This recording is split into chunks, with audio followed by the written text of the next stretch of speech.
Exacto. El punto 3. ¿Qué sensores de corriente utilizan en controles de motores de corriente continua? Bueno, Shunt, el más utilizado, módulo FLEM. Si es TI, son TI especiales, son TI de corriente continua, que en principio no existe un transformador de corriente continua, con lo cual es uno de corriente alterna que se le hace circular corriente continua y a medida que se le inyecta más, claro, se satura el núcleo y con eso obtiene el resultado. Es medio agarrar los pelos. Hay muchas pinzas amperométricas que funcionan con este sistema. Bueno. Bien, ¿qué es la fuerza contraelectromotriz? Es la fuerza que produce, generada por el motor.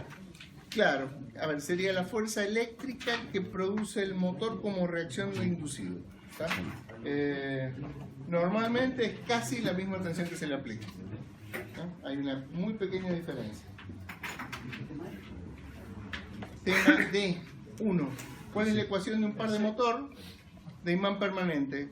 En todos en realidad depende de la corriente de armadura y del flujo. El contexto de la corriente. Claro, eso independientemente del tipo de motor siempre es mismo. Perdón, ¿el tema C lo pasó o...? Sí. Faltan las 2 y las 3. A ver, a lo mejor se me pasó. ¿De qué depende la fuerza contra el electromotriz? Lo dijimos. La 2, ¿qué es el lazo de realimentación de tensión en un motor, en un control de velocidad de un motor de corriente continua? Es el lazo que mantiene la tensión en los bornes del motor en función de la variación de la alimentación. ¿Qué significa en un motor que sea de 4 cuadrantes y que trabaje en uno? Que está trabajando como motor. Como freno no puede trabajar. Trabaja instantáneamente, pero no puede quedar permanente. O sea que es un motor. Pero depende, el control armado, depende cómo existe. No, por eso. Pero ¿qué es lo que significa que está trabajando en uno? Si está trabajando en uno, tiene que ser motor, no hay otra opción. Porque freno podría ser en forma relativa. Estuvo como freno y se paró. Pero si sigue trabajando, está como motor. ¿Cuál es la ecuación de par de un motor de... Bueno, este ya lo dijimos. ¿Qué es la realimentación I por R? Es la que se hace para que no varíe la velocidad en función de la carga. Pero cuenta la carga, mantiene... Correcto. Ingeniero... Es la respuesta larga es esa, sí. Sí, ingeniero, Está bien. ¿puedo discrepar con la pregunta 3 del C antes de que siga? 3 del C. Que dice que ¿Qué son significa? hay frenos ralentizadores en un motor trabajando como freno simplemente. A ver, Freno Selma que se conoce. sí, la verdad que no lo había pensado, pero sí, puede ser. Si usted lo explicó así, lo puso así, no está mal. Sí, de hecho, yo no he usado motor de corriente continua, pero sí motores de corriente alterna como freno, en forma permanente. En los camiones iónicos vienen dos tipos de ralentizadores, uno que son hidráulicos, otro que son eléctricos, que funcionan con un motor funcionando como generador. No, sí, entiendo el funcionamiento, pero no se me había ocurrido, cuando hice la pregunta no se me ocurrió esa respuesta. Claro, pasa que por ahí uno cosas que conoce, ¿no? Si lo ha explicado así, está bien. Yo lo expliqué en general, digamos, cómo serían los 4 cuadrantes y cómo setear uno en particular. A ver, la idea era que nos explicara si es en un solo cuadrante. Lo normal es freno. Es una buena excepción lo que dice. No está mal, está bien, eso es correcto. En realidad, les insisto, no se me había ocurrido. Bueno, no está mal la respuesta. Pero no puede trabajar en ambos. Como freno normalmente, salvo esto que es una excepción. Bueno, enseguida lo vamos a ver, esto no sé si lo vamos a ver en concreto como motor de corriente alterna, pero un motor de corriente alterna, si yo le bajo la velocidad, le dejo la frecuencia, en realidad, y lo hiperventilo, y le regulo que no se me pase la corriente, lo puedo usar como freno en forma permanente, a ver, más que freno yo lo uso para dar tensión al papel. ¿Vieron las máquinas de stamping cómo son? tienen un film que hay un motor que tira y otro que tiene que mantenerlo frenado. En vez de usarlo con un resorte, eso, con un embrague, se puede usar un motor, que de hecho lo tengo así andando en varias máquinas, un motor de corriente alterna, en contravelocidad, pero con un resbalamiento muy alto y con baja tensión para que no se me pase de corriente. Entonces no lo quemo al motor y el motor lo que está tratando de hacer es girar para el otro lado, pero con un par muy bajo. Que es el gran problema de las imprentas, no sé si tiene oportunidad de ver, las imprentas mecánicas, es la tensión del papel, Sí, me de dedico a eso. sostener el papel. Sí, en máquinas rotativas. Claro. Máquinas rotativas, sí. Bien. ¿Qué necesitas? Búsquela. Bueno, un conjunto motor control que es el frenado disipativo, que es uno de los frenados que explicamos recién.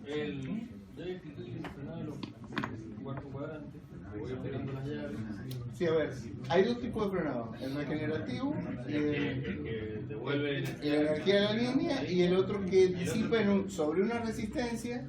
Normalmente, si lo usa siempre, tiene que poner un conjunto de resistencia para que se disipe ahí. Si lo va a usar como frenado de emergencia, lo puede usar en la misma RA del motor. Claro, No, tener está en bien, corto. pero... O sea, apliqué el cuarto cuadrante y como voy operando las llaves.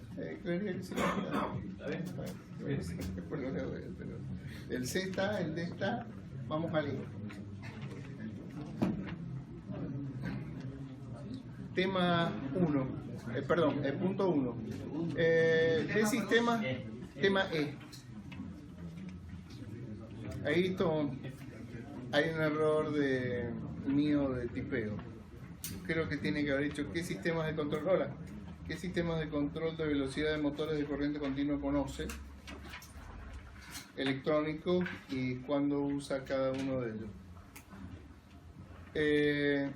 Básicamente hay dos para el motor de corriente: chopeo y control de ángulo de fase, y los va a usar en función de la alimentación primaria que tiene. No es taxativo esto, usted puede tener corriente alterna y terminar usándolo en PWM, pero lo usual sería, si tiene un motor de corriente continua, lo usa con una rectificación controlada, con alimentación, de corriente alterna. Si es corriente continua, como en el caso de un sample que tiene un cubo de batería, lo usa como tal. Insisto, esto no es taxativo, ¿no? Pero es más o menos lo que se usa. Buena pregunta. Claro. ¿Hacer un chopeo Sí. es equivalente a alimentarlo con una fuente conmutada? Claro. Sí. No está eso mal. es Y trabajarlo. Por eso todas las aplicaciones de electrónica de potencia se dividen en 4.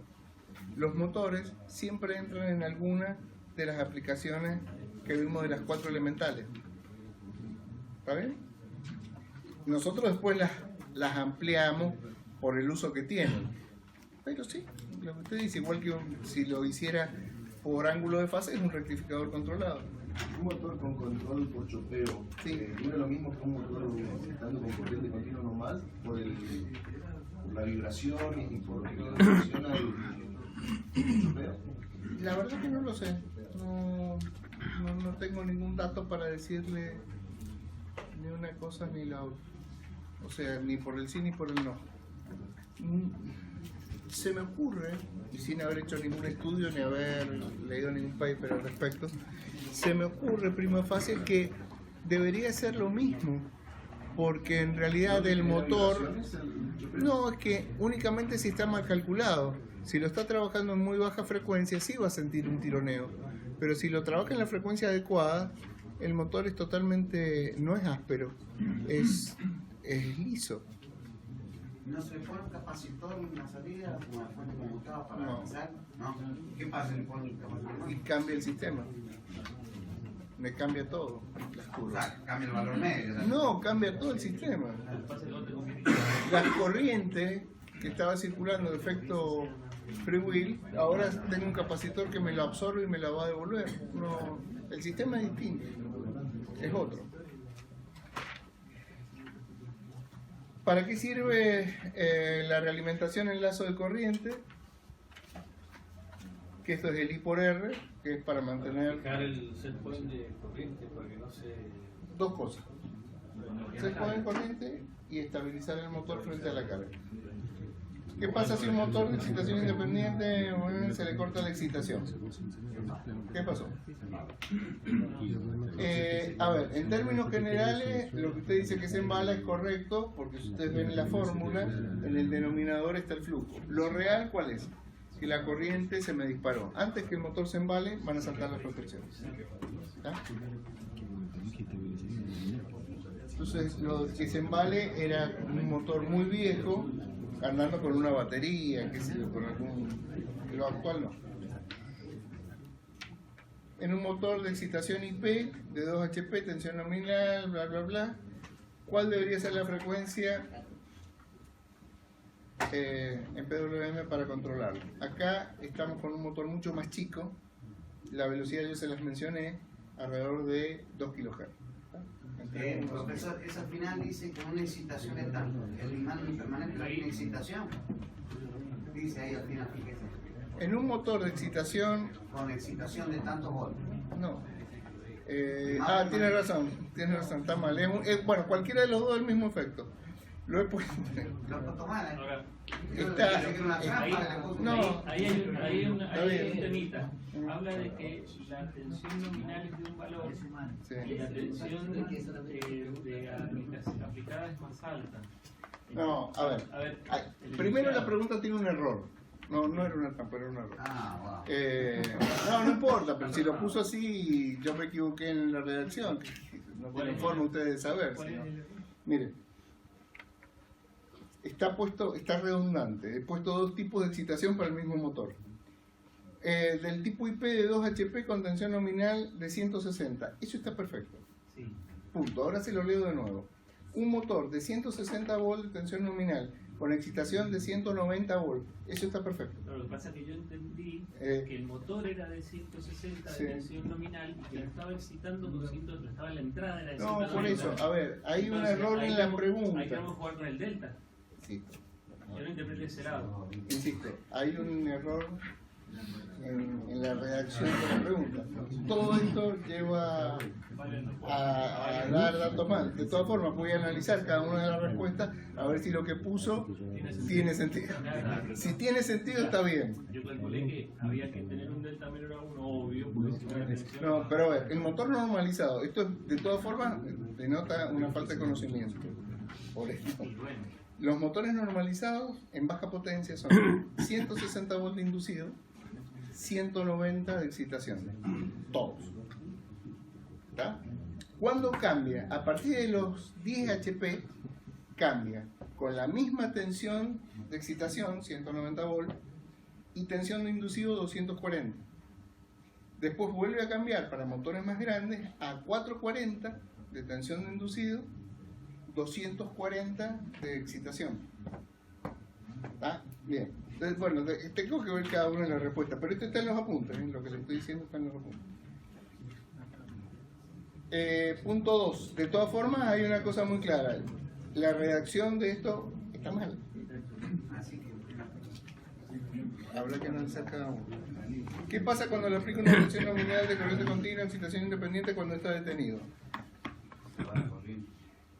Bien, o se quema o salta la protección.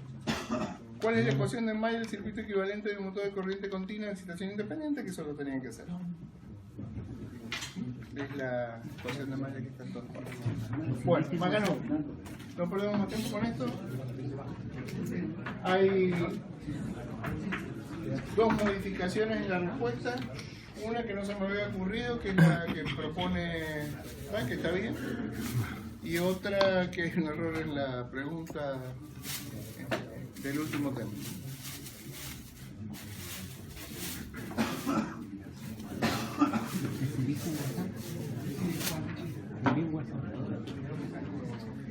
Bueno.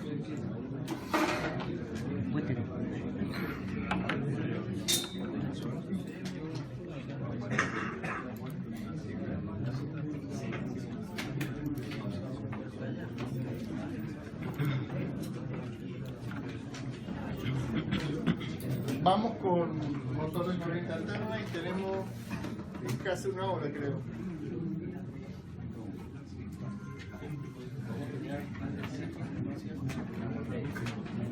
Bueno, a ver, históricamente entonces aparece el motor de corriente continua,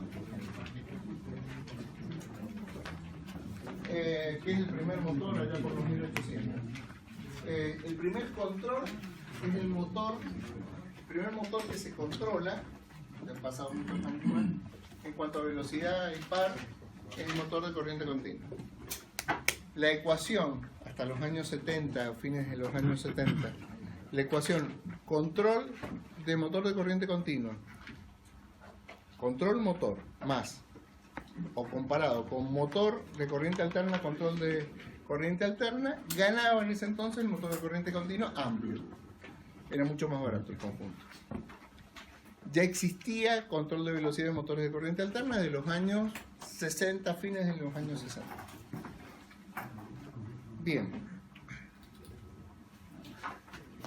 Con el advenimiento de las nuevas técnicas y los nuevos componentes de electrónica de potencia, esto se pierde, empieza a tomar más auge el motor de corriente alterna, aparte de tener otros problemas, algunas mejoras inherentes. La parte antiexplosiva, la parte que no tenía escobillas, entonces tiene un menor mantenimiento. El polvo de las escobillas generalmente termina en los rodamientos o en los cojinetes, haciendo menor subida útil. Bueno, en fin, gana. Entonces, otra vez las ecuaciones de motor control continua o alterna, gana el de alterna, el motor de corriente continua empieza a desaparecer. Lo que vamos a ver ahora es el auge, cómo fue modificándose el motor de corriente alterna, hasta que hoy en nuestros días sepan que se vuelve a cambiar la historia. Motor brushless de corriente continua frente a motor de corriente alterna de inducción jaula de ardilla, empieza a ganar el brushless frente al otro y otra vez va cambiando la balanza. Lentamente, como son todos los cambios, pero las prestaciones que tiene el motor de corriente continua son muy superiores a un motor de corriente alterna. Por ende, cada vez más vamos a ver motores del tipo brushless. Bien. Le hago una consulta. Claro. Los motores grandes son más caros que los de asíncronos. Viene el conjunto, le venden no el motor, sino el conjunto control motor. No lo sé, creería que no, que empieza a tener el mismo valor, sí, y con prestaciones muy superiores. De hecho, algunos más chicos, como son los controles de sopladores y demás, en potencias medias, digamos hasta 3 HP, prácticamente el conjunto de alterna ha desaparecido. Maquinaria nueva ya no viene todo grande. Bien. Bueno, esto no sé lo que decía, pero nos lo sacamos encima todo esto. Bueno. Los motores de alterna los podemos dividir en asíncronos y síncronos, que esto ya hablamos algo la semana pasada. El síncrono en la actualidad, en principio con muy poca utilidad, va desapareciendo, pero las cosas cambian y lo que hoy no se usa, mañana puede ser el uso total.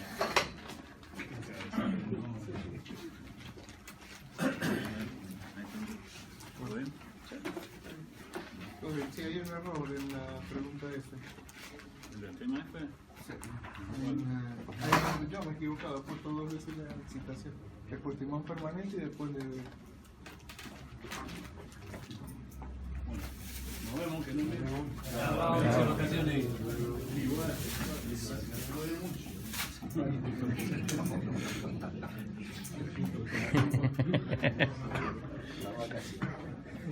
Es una cosa. No va, eso. Bueno, no vamos a perder tiempo en esto, ¿no? Que es el estator y demás, sino algunos valores nada más. Todavía no vemos la ecuación de velocidad, pero en la ecuación de velocidad hace referencia al número de polos que está en el denominador. El menor número de polos es 2, o un solo juego par de polo.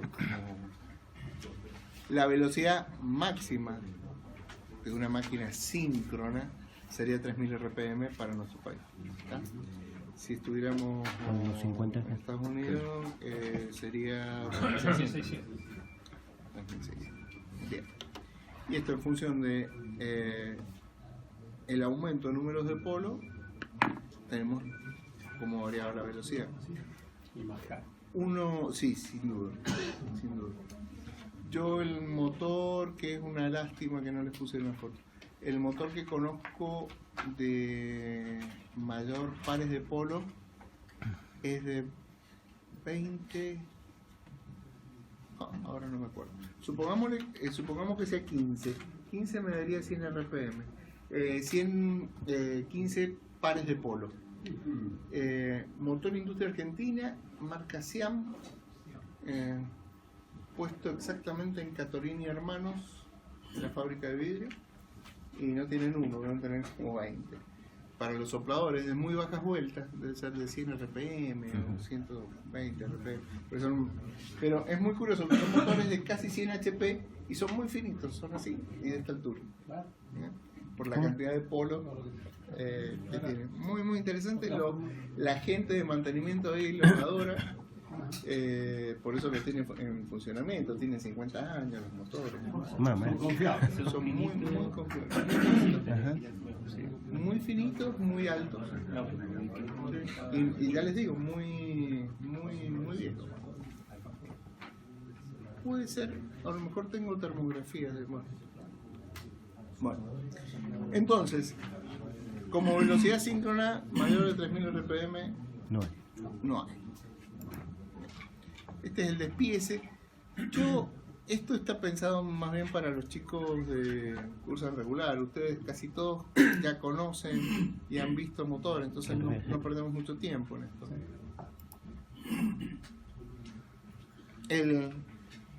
El campo magnético, aparte esto hay mucha parte de máquina eléctrica acá que no tiene que ver, y yo creo que ustedes ya la han cursado. En eso estamos con máquina. ¿La están cursando Sí. también?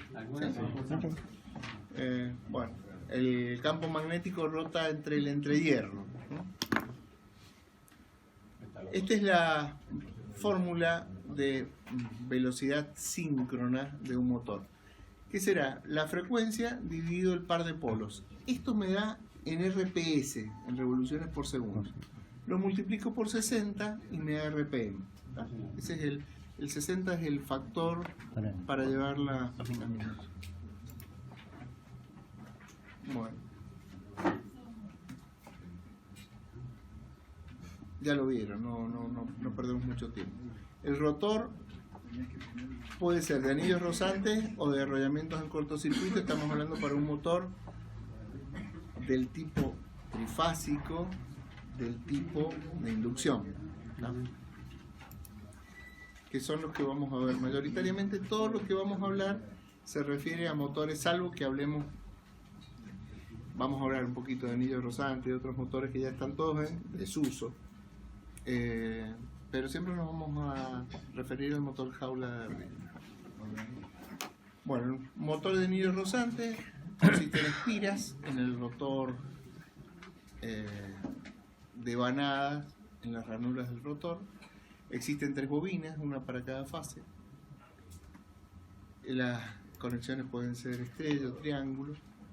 En el motor jaula de ardilla existe un devanado en el rotor que está hecho de aluminio en forma de barra y está cortocircuitado en los 2 extremos, ¿tá? Pero existe un devanado. Eso es importante que lo tengan en cuenta. Existe un devanado. Ese devanado, si se corta, si se rompe ese devanado, no se corta, se suele romper. Bueno, les trae algún disgusto que no saben qué corno pasa con la máquina, hasta que se les ocurre por ahí a alguien no ser el rotor que se ha roto una barra. Empieza a vibrar la máquina. Empieza con valores de corriente distintos. ¿Cómo? Sí, pero el ruido es lo más más fácil verlo quizá con una pinza analógica. Sí. Es complicado, pero con analógica se ve. Salvo que sea muy buena la pinza, que sea una Fluke, que pueda tener la opción de hacerla, es la gran deuda de las digitales, ¿no? Era más cómodo con la aguja, estoy por eso. Bueno, acá tenemos la fórmula completa para velocidad. Y acá la fórmula es muy sencilla, nos dice que la velocidad es igual a F por 60 sobre el número de pares de polo dividido 1 menos S, por 1 menos S. El S es el resbalamiento. El resbalamiento es la diferencia entre la velocidad rotórica y la velocidad real del rotor. La velocidad de campo, se suele medir en porcentaje y es un porcentaje muy bajo, ¿no? Anda en las inmediaciones entre el 1 y el 2%. Estos son, por supuesto, ustedes me pueden decir, no, yo tengo un motor que tiene 5,5 kW. No es lo usual.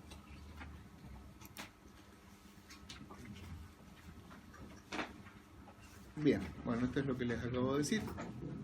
Normalmente lo referimos a valores o valores de ingeniería, valores por unidad o en porcentaje. Esta es la fórmula de par, que ustedes la tienen que haber visto y estudiado en máquinas eléctricas. Obviamente que no la tienen que aprender. Ni me la pregunten a mí después, dentro de 2 minutos ya me lo olvidé. Pero, sí, está faltando un paréntesis, es cierto, ¿no? Lo vamos a poner ya, porque si no después me olvidé. Por eso no le cerraba. Me pareció que le faltaba algo. Ahí está.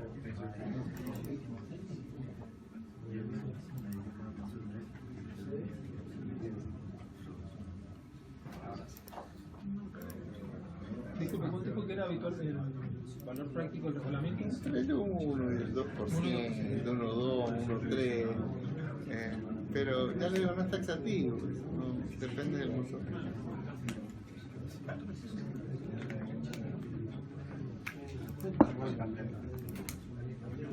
No sé si está demorando. Me parece que estaba puesta, nada más que el recuadro era... Sí, después lo... Ahí está, ahí aparece. Bueno, acá no. Ahora sí estamos de acuerdo y se entiende.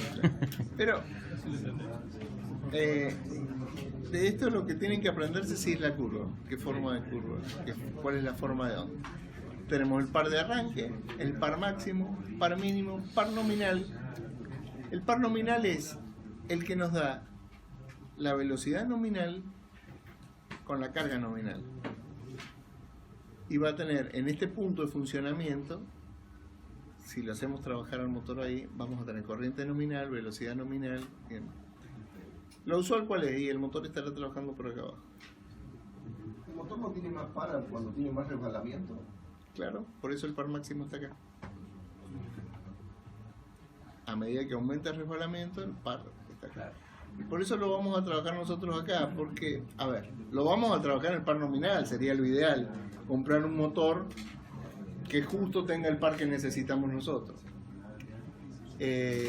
Como generalmente esto no se cumple, nosotros necesitamos un motor que no se nos queme y que funcione, o sea que tenga un par por arriba, el máximo de trabajo, el nominal, que sea por arriba del que estamos usando. En definitiva, nosotros el motor lo vamos a terminar trabajando en esta zona. ¿Y el motor en vacío, en dónde estará? Y por acá abajo. Casi. O sea, acá. Ah, está viendo otra vez. ¿Por qué? Y pues no puede llegar Desaparece el resbalamiento. Porque necesita un pequeño par para vencer ¿qué? Resbalamiento, rozamiento y ventilación. Nada más. Ese es el par propio, antagónico, con lo cual nos da acá, más o menos. Bien, a medida que lo cargamos, va subiendo. Alguien dijo por ahí, a medida que aumenta el resbalamiento, aumenta el par, es correcto.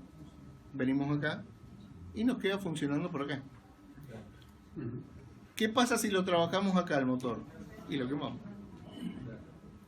Porque en este punto lo que no se ve es que estamos por arriba del par nominal, se ve que está arriba. Pero lo que no se ve es que tenemos la corriente es superior a la nominal. Todos los motores se queman por corriente. ¿Está bien? Inclusive dice sobrepasó la tensión nominal. Si se sobrepasa la tensión nominal, salta el arco entre las espiras y aumenta la corriente. Se quema siempre por corriente.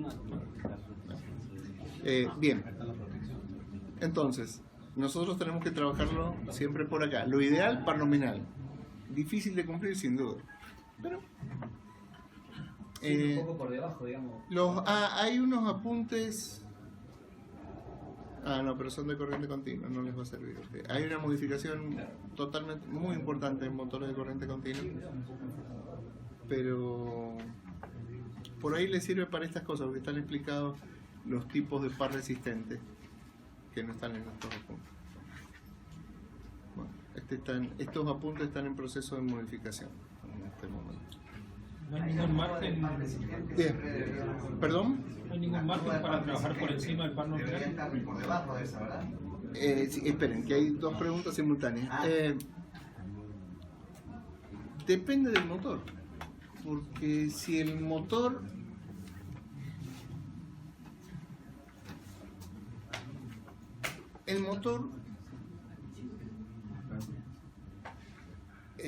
Cermedi, ya no existe más Cermedi como motor porque lo compró Schneider, pero bueno, Cermedi, le decía a usted, este motor tiene una velocidad nominal de 2.957 vueltas con una carga nominal de 23,2 newton metros y otras características de corriente y de tensión.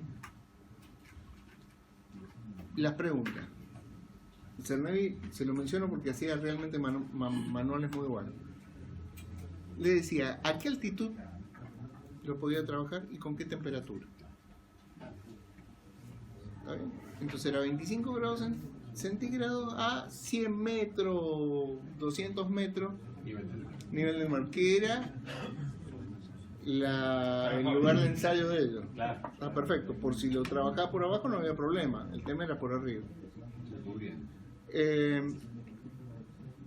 Entonces,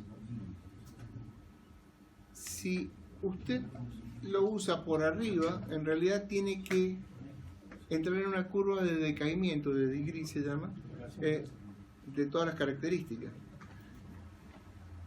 Usted me dice, ¿cuánto me puedo ir para arriba? Y si lo estoy trabajando en 10 grados bajo cero, seguramente le puedo sacar un poco más. A la misma temperatura que ellos me dicen, no, realmente está pensado para eso. Si yo me paso, probablemente voy a empezar a absorber más corriente que la nominal. Y al absorber más corriente que la nominal, voy a empezar a calentar a la carcasa por arriba de la temperatura que me la pueda refrigerar. Con lo cual, probablemente entre en una espiral de calentamiento que redunda en que se queme el motor. Aquí viene mi pregunta. Sí. Recuerdo que usted comentó el tema de las lámparas incandescentes. Sí. Comentó cómo cambiaba la vida útil en función de un pequeño porcentaje de variación de la Sí. tensión nominal. Sí. Si a lo mejor en esto no había algún dato. También. Así, A ver, el tema de los obviamente motores. pasa eso, ¿no? Sí, el tema de los motores es un poco. Más crítico, ¿verdad? No, que tiene varias aristas. La primera lista, el barniz se envejece. El envejecimiento del barniz depende de los ciclos de trabajo. Entonces, si usted tiene un motor que constantemente lo obliga a arranques y paradas, y esto me refiero a que en el día lo tiene 20 veces, el motor se enfría, después lo arranca, se enfría. Bueno, eso es un ciclo térmico que le va causando algún estrés al bobinado. Probablemente cuando le haga una curva delta, que es para ver en qué estado está el bobinado, el bobinado se va a decaer sus características a otro motor que a lo mejor está dando las 24 horas. Tiene una ventaja, no tiene estrés térmico, están dando las 24 horas a la misma temperatura. Podrá tener otros problemas de rodamiento, pero no el térmico. Entonces es muy complicado decirlo. ¿Cómo Como degradación por sí. sobreexcitación, No. sobrepotencia. El otro a lo mejor la soporta más. Hay que ver cuál es el grado de ventilación que tiene, en qué lugar está. Porque si la temperatura externa normal es una temperatura relativamente baja, pero está en un lugar donde la densidad de aire es baja, tampoco tiene características de enfriamiento. O sea, está bien. Lo tenemos andando el motor 24 horas con una potencia nominal, pero lo tenemos a 7000 metros. Seguramente vamos a tener problemas con este motor. Bueno, pantallazo general, nada más, porque cada... Sí, ya se me ocurrió otra pregunta, pero no lo voy a hacer perder más tiempo. Está bien. Usted me quería preguntar algo. Era sobre el tema del par resistente. Sí. Siempre tiene que estar por debajo de esa curva, ¿verdad? Si no, no arranca. Por abajo del par nominal debería estar. Y por supuesto, si es una curva inversa, inversa significa que el par tiene alto par cuando arranca y después baja, tendría que estar ese par de arranque por abajo del par de arranque del motor. ¿No?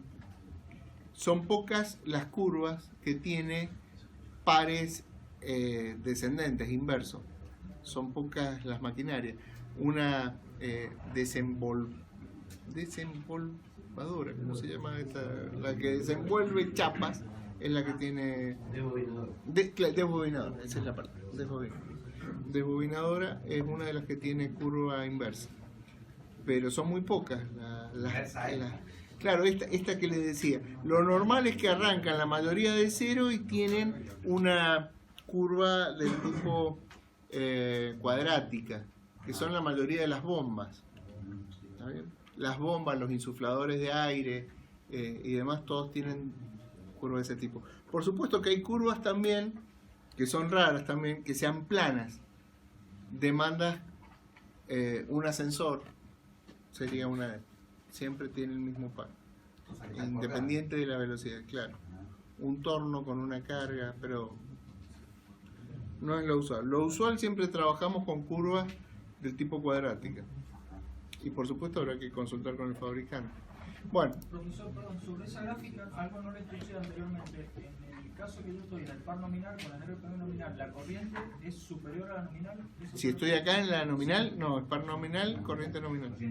Porque si no me puedo ir por arriba. Claro, no puedo subir. Bajar todo lo que quiera, pero para arriba no. Hay algo que se me pasó, o no lo sé bien. Desde el par de arranque, ¿cómo pasa el par mínimo a ese punto? Esto, no, es simple. Esta curva es la representación de esto. No. O sea, es inherente al motor. Es la curva del...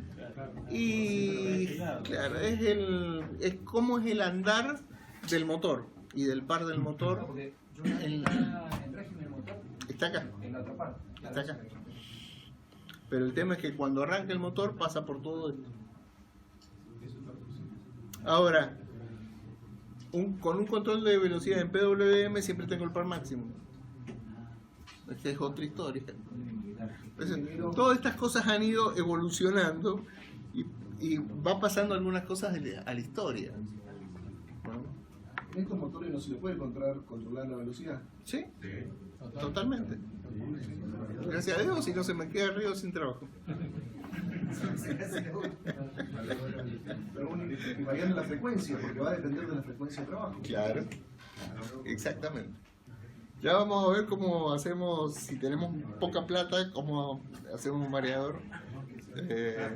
Ingeniero, sí mencionó que los motores de los elevadores tenían que ser esa parte lo más plana posible. Sí. ¿Cómo lo logran a eso? No es que debería ser, es un tipo de carga característica con par constante. a distintas velocidades. Es la carga. El motor es el mismo. El motor es el mismo. Bueno, sigamos, avancemos un poco que nos queda de esto. Voy a pasar todo. Muy rápidamente.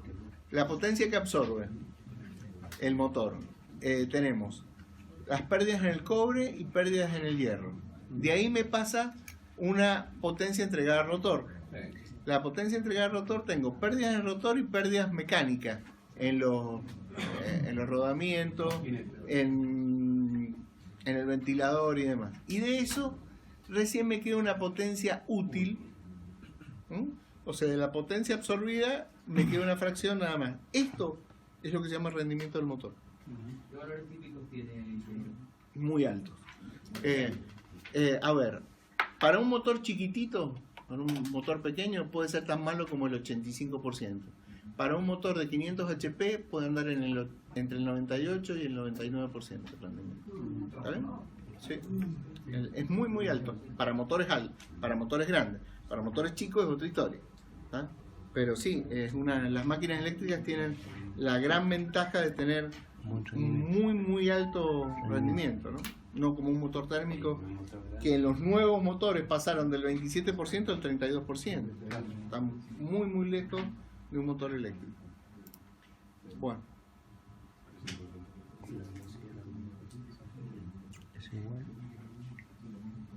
Acá tenemos la ecuación de nuevo del motor. ¿Qué hacemos con esto? ¿Cuáles son las posibilidades para variar la velocidad? Son pocas. Fíjense. Modificar la frecuencia, modificar el número de pares de polo o modificar el resbalamiento.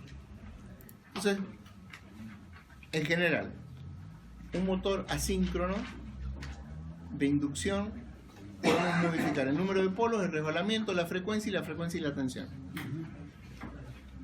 El resbalamiento lo podemos modificar modificando el rotor o la tensión de estator. En el rotor podemos modificar la resistencia del rotor o hacer un acoplamiento en cascada.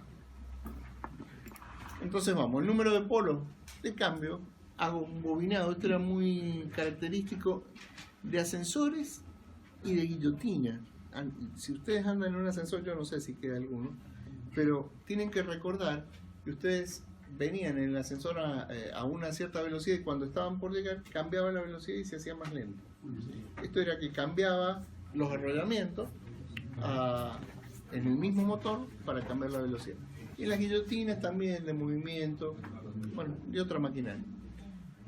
Pasó toda la historia. Esto no se usa más. Eran motores caros porque eran dos motores, dos arrollamientos en uno solo. Sí, aparte que había que hacer una secuencia, no podían entrar los dos juntos, había que esperar que desaparecieran las corrientes parásitas y ahí meter. Por supuesto que eso es unos instantes, ¿no? Bueno, esto era lo que se conseguía, dos curvas con dos velocidades. El control de resbalamiento, que es el otro, lo podemos hacer entonces de dos maneras, con tensión en el estator o realizando modificaciones en el rotor. Es muy importante esto, la velocidad no cambia. Lo que estamos haciendo nosotros es modificar el par de salida.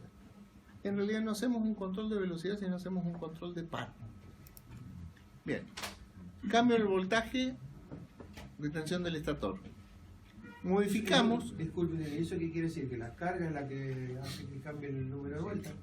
No. Ah, claro, sí, exactamente.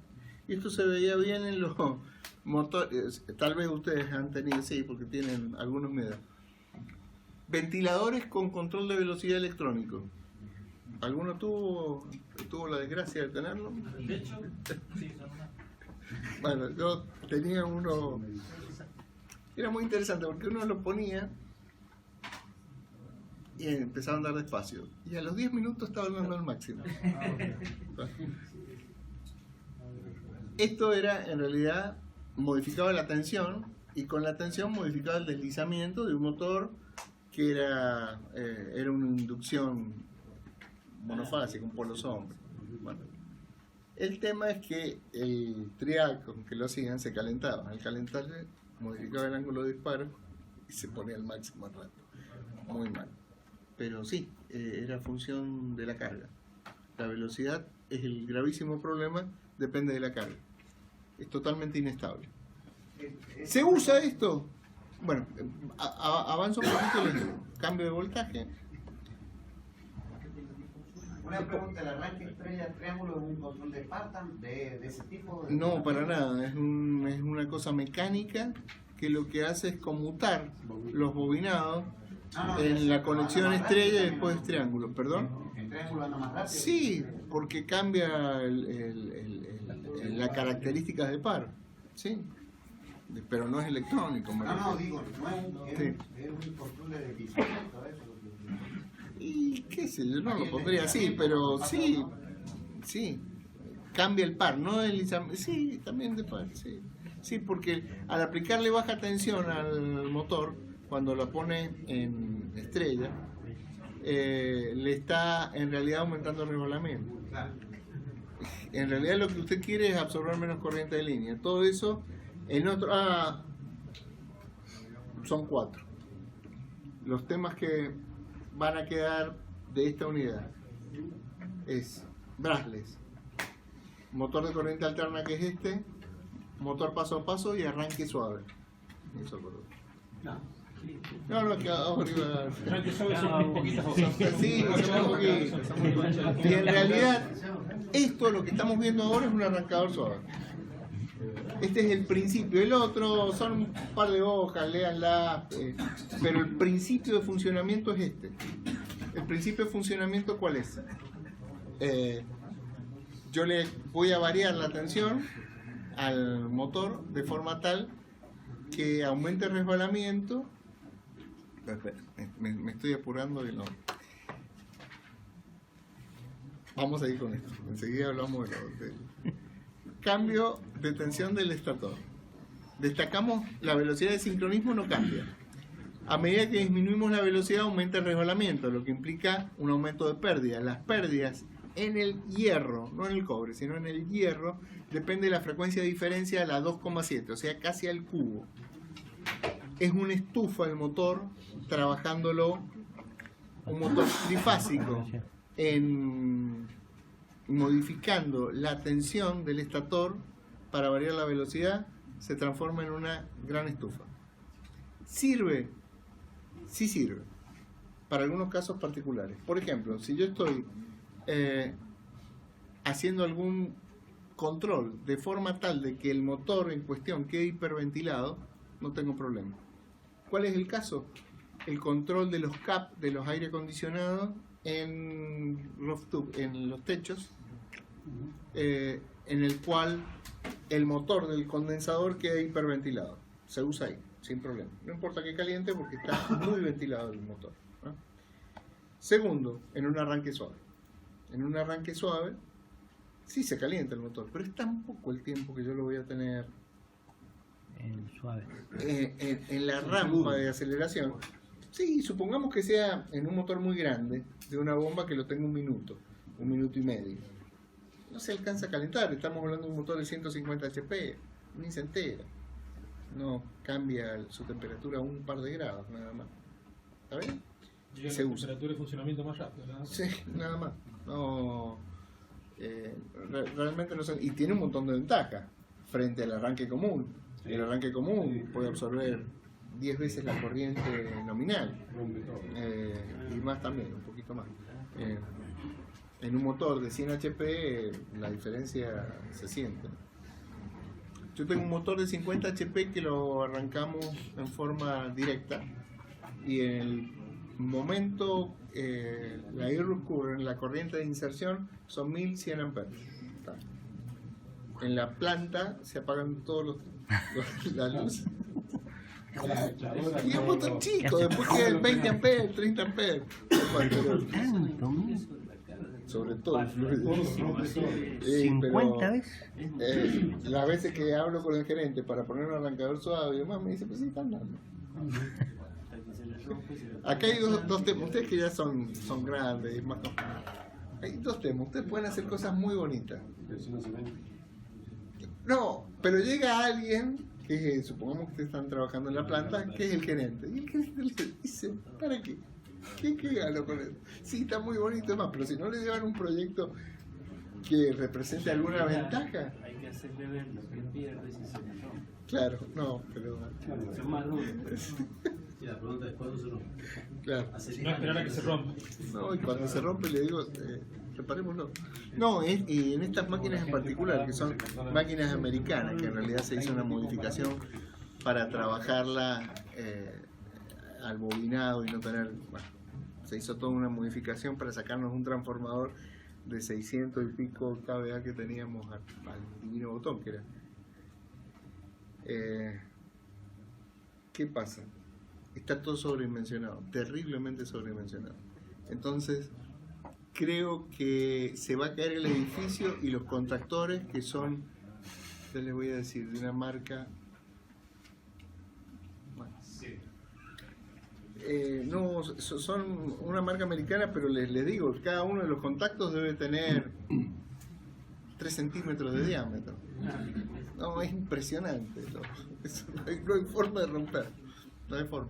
Lo que se nos ha quemado un montón de veces son las bobinas que maneja ese contactor, porque para que uno lo vea. Muy viejo, pero hay que hacerlo andar. Sigamos con esto. Bien. Acá tenemos, a ver, ustedes me dicen, esta curva es distinta a la del motor anterior, que veíamos recién. Sí, es cierto, el motor es distinto. Tiene una pequeña modificación. Existen motores que se llaman motores con resistencia rotórica aumentada, que es para los controles de este tipo. Pero, de todas formas, sea como la otra o no, las curvas más o menos son iguales. Esto es, la curva con tensión nominal, curva con 75% de tensión, curva con 50%, pero fíjense que todas van a la misma velocidad de sincronismo. No cambia la velocidad de sincronismo. Ahora, acá queda bien definida, este es el par de carga, esta curva, típica. Acá queda definido que con 100 Hz, 100% de la tensión nominal, el punto de trabajo es este. Queda muy claro. Este también está bastante claro. Pero vayamos a este. Este no es tan claro. Empieza a ser inestable en esta zona. No es muy claro. Y siempre la velocidad me la define no mi sistema, sino la intercepción del par de carga con el par motor. Alguien me preguntaba recién, ¿depende de la carga? Sí, totalmente, depende de la carga. Entonces, pensemos en una carga que sea cíclica, que en determinado momento tenga más par resistente que otro, típico de una máquina impresora, de las viejas, donde el rodillo es muy muy grande y va en determinado momento hace mucha fuerza, que es el momento de la impresión, y en el otro momento está libre. Y el motor tiene como 2 velocidades. En una parte se acelera, después baja. Se acelera, baja. ¿Está bien? Sumamente inestable. Insisto, ¿sirve? Sí, sí sirve. Bueno, esto ya lo hablamos. Este está más claro, el motor de resistencia de rotor aumentada. Esta es la curva típica del motor. Los van a ver estos motores, si entran a una página de fabricante, no sé si se siguen fabricando en estos momentos, pero Cernevi tenía una línea y demás. El motor tiene este tamaño, supongamos un motor chiquito.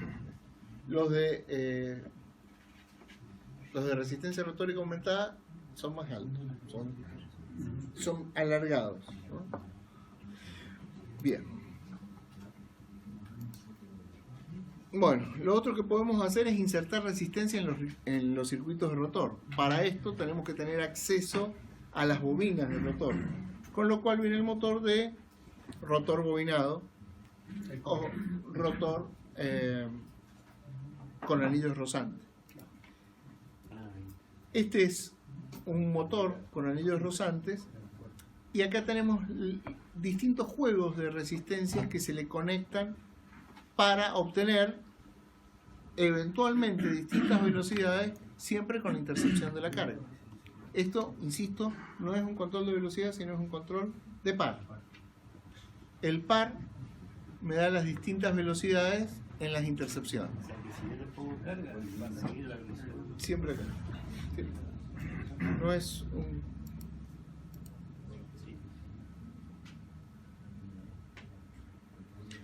Acoplamiento en cascada, ni me voy a gastar en decírselo, son sistemas como el World Leonard y demás que se les aplica distintos valores con máquinas rodantes para cambiar las características del rotor. Eso se dejó de usar hace 30 años o 40 años, ni hablar. Ni hablar. O sea, cuando yo empecé a estudiar esto ya era viejo.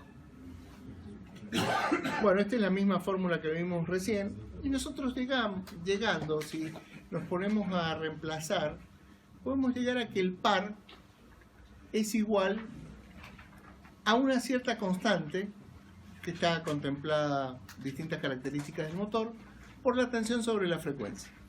¿Qué significa esto? Que si yo quiero mantener el par constante, tengo que cambiar la tensión y la frecuencia. ¿Por qué?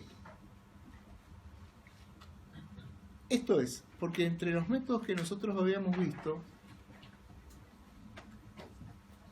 dijimos número de palos, resbalamiento, que vimos, modificar la tensión o modificar el rotor a través de resistencia, esto dijimos no lo vamos a ver, y otro de los métodos que tenemos es modificar la frecuencia.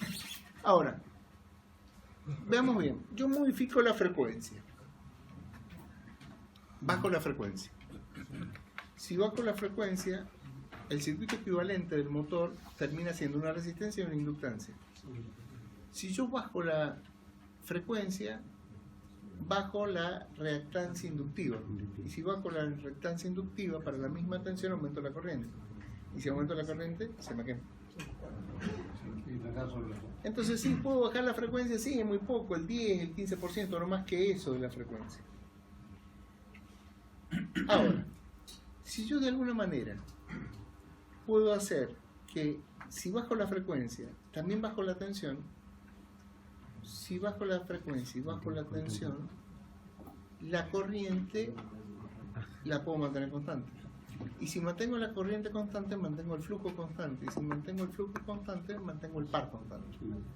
Y acá he cambiado la frecuencia, o sea que sí en realidad estoy variando la velocidad, porque estoy variando la frecuencia del motor.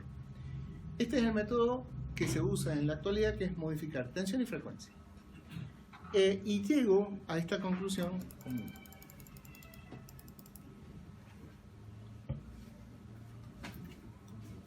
con esta forma. Digo que el par, me aseguro que el par, si yo manejo tensión y frecuencia constante, puedo mantener el par constante. Y lo puedo mantener prácticamente al máximo. Esa es la otra parte interesante.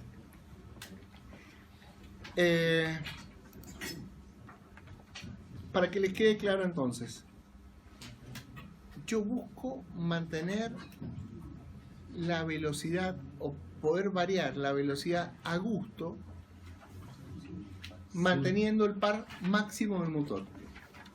De esta forma me independizo de la carga y dentro de los motores, dentro de los valores que el motor puede manejar, la velocidad del motor termina siendo independiente de la carga.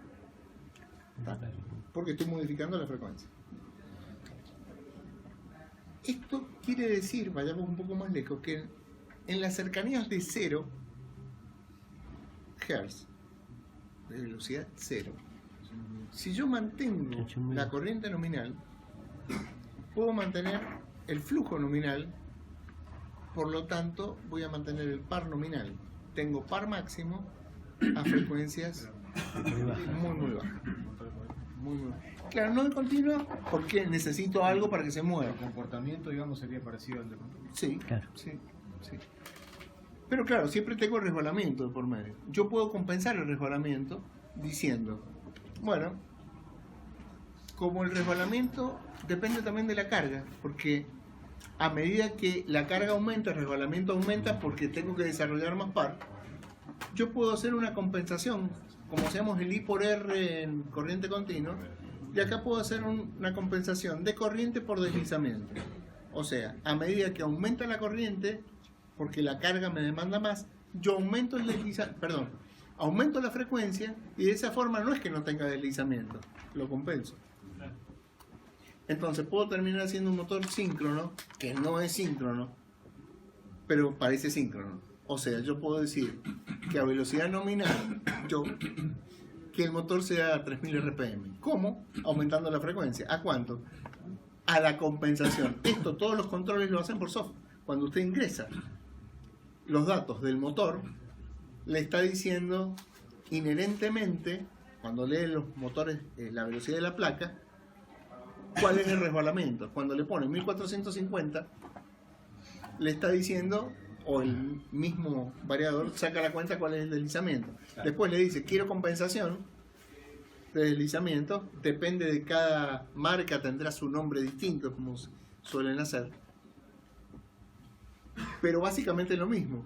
El motor se me va a transformar en 52 Hz o algo similar para hacérmelo el motor que trabaja en 3000 RPM. Vamos entrando en tema. Una cosa fundamental. Yo busco mantener corriente constante para poder mantener el flujo constante, para poder mantener el par constante. Esto es el kit de cómo funciona el control. Lo demás vemos, qué tipo de modulación, los otros chiches, depende del variador, tendrá, qué sé yo, entre 20 parámetros, los más chiquitos, a 600 parámetros. ¿Cuántos tiene, Daniel? Usted que lo conoce bien. ¿Cuántos parámetros tiene un variador grande? 500. Acceso rápido. No acceso rápido, sino total. Sí, 600, fácil. 1000. Pero lo básico es lo que yo les acabo de decir. Si ustedes manejan eso, después lo único que tienen que hacer es decir, bueno, ¿qué es la rampa de aceleración? ¿Qué es la rampa? ¿Qué son los puntos de trabajo? Es todo lo mismo. Todo lo demás es cosmética. Lo importante es lo que les acabo de decir. El modo de funcionamiento. A la salida que vamos a tener un inversor, obviamente. O sea, nuestro sistema vamos a tomar la línea, la vamos a rectificar, vamos a hacer corriente continua y después lo vamos a poner un inversor, que ya los vimos los inversores. Las características no cambian de esos inversores a este inversor. Los métodos de modulación, y seguramente utilizaremos PWM, o sea, senoidal, o senoidal modificado. Depende del tipo de variador y depende de la potencia. Bueno, sigamos. El tema es, nosotros hablamos recién de que en las cercanías de cero, si yo mantengo corriente nominal, consigo flujo nominal y consigo par nominal.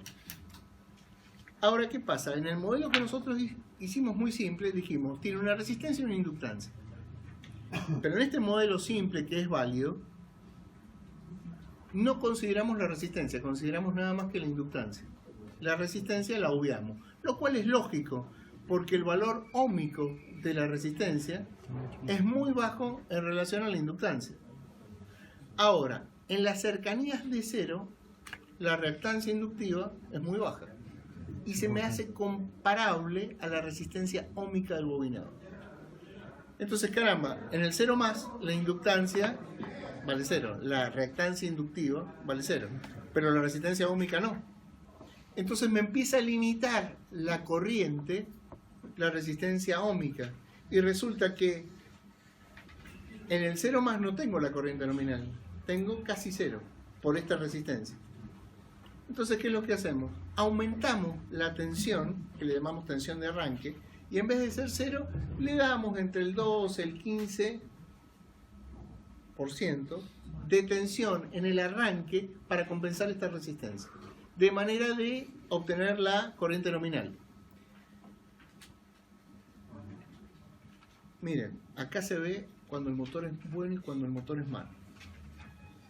Un motor Corradi, industria argentina, realmente que jugaban en primera, la tensión de arranque andaba en los 27 volts. Cuando uno lo podía poner, setear en un valor o en porcentaje. Un motor, ¿cómo se llamaban los checoslovacos estos? No, Cerveni era argentino, era bueno. Metz, ese era uno. Metz, joya. Y si no le ponía menos de 35 volts no arranca. ¿Por qué? Motor malo, cobre malo, mucho hierro, resistencia alta. ¿Más claro que eso? Motor malo, Más tensión de le la- tienen que dar más tensión para superar. Motor bueno, la tensión es más baja. ¿Ah? Y eso es característica constructiva directamente. Sí, eso es el cobre que le pusieron los ratones. Sí. No lo sé, con los chinos no les puedo decir porque no tenía experiencia, pero con los otros, con los Metz, Checoslovacos sí, porque he puesto grande, da dolor de cabeza.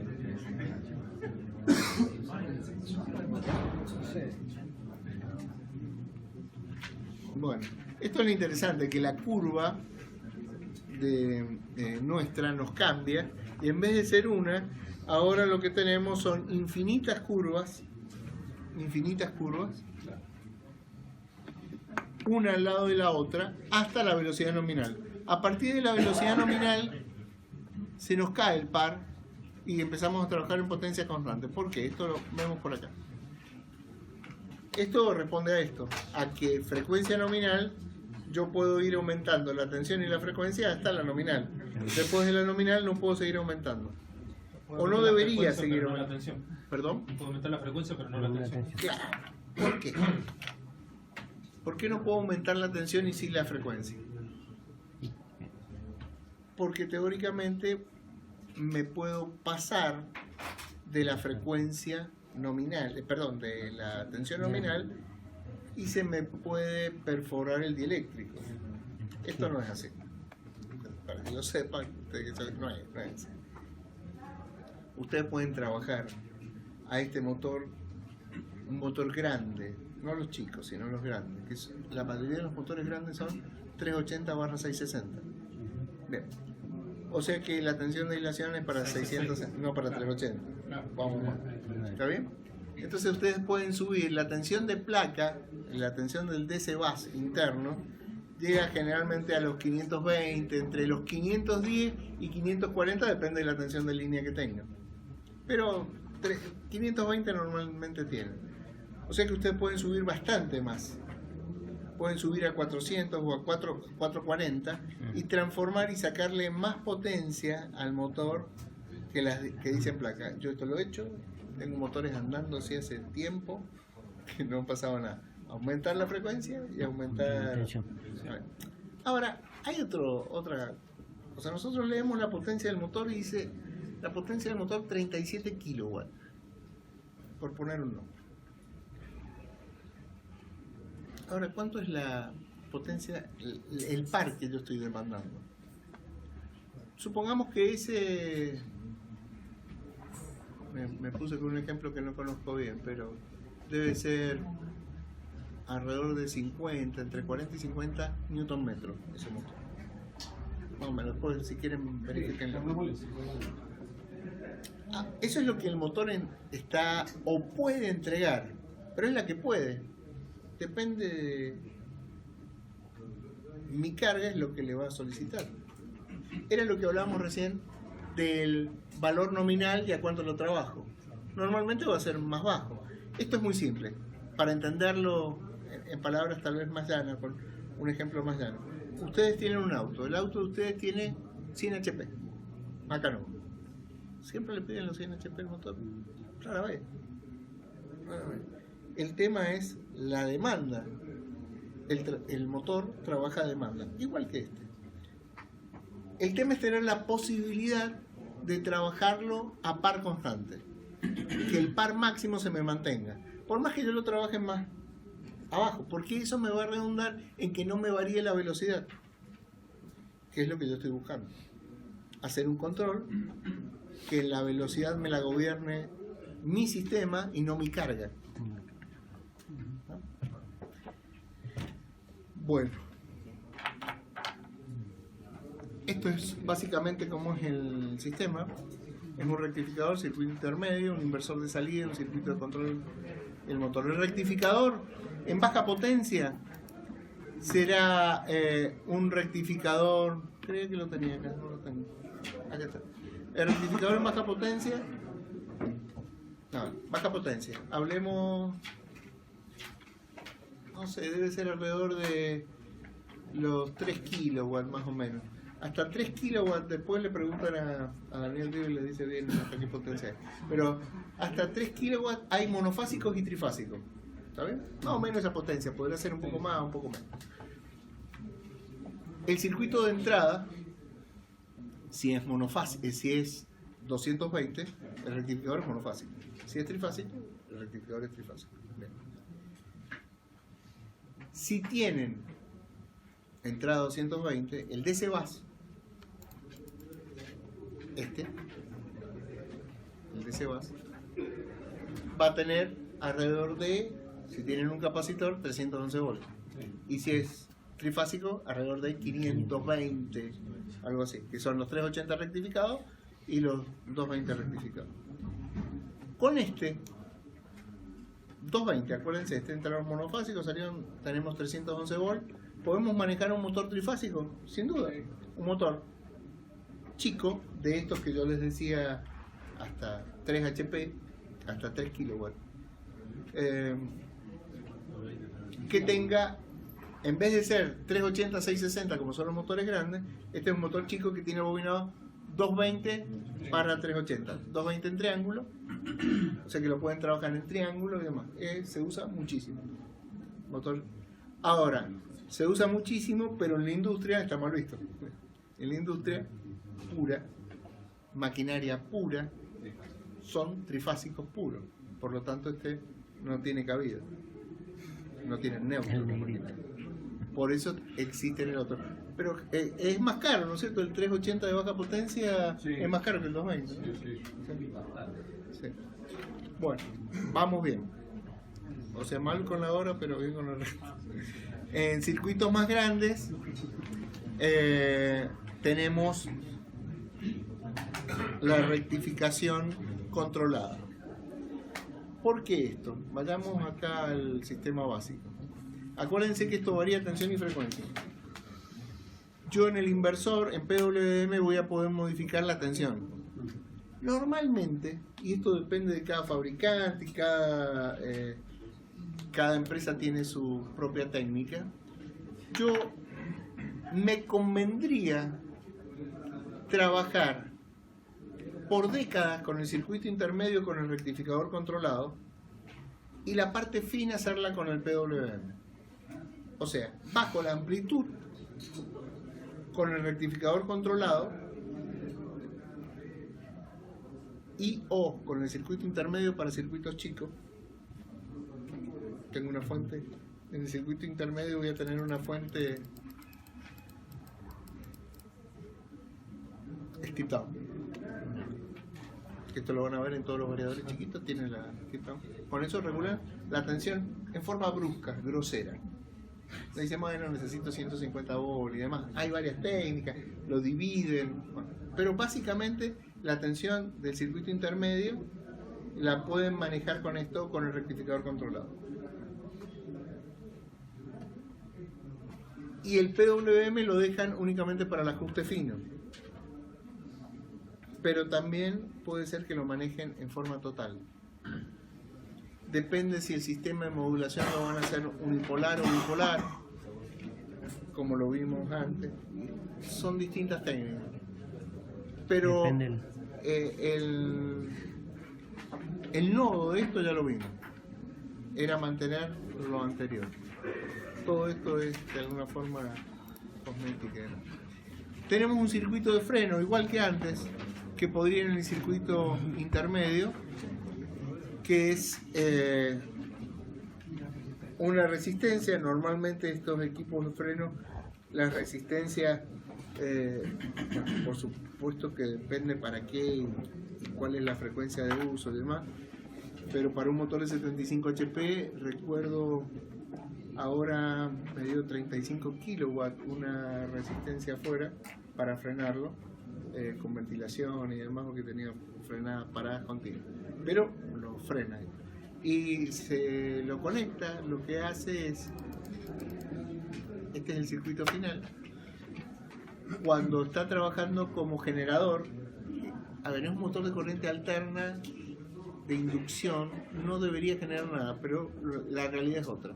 La realidad es que existe una emanación remanente que hace que mi motor jaula de herida se convierta en generador. Ese generador se rectifica con estos diodos, me va al DC bus, y en el DC bus yo puedo cargarlo y frenarlo con esto. ¿Y ese magnetismo remanente es suficiente como para producir un frenado interesante? Sí. Sí, realmente se frena muy bien. Sí, sí lo freno. El único problema de estos frenos es que son dinámicos.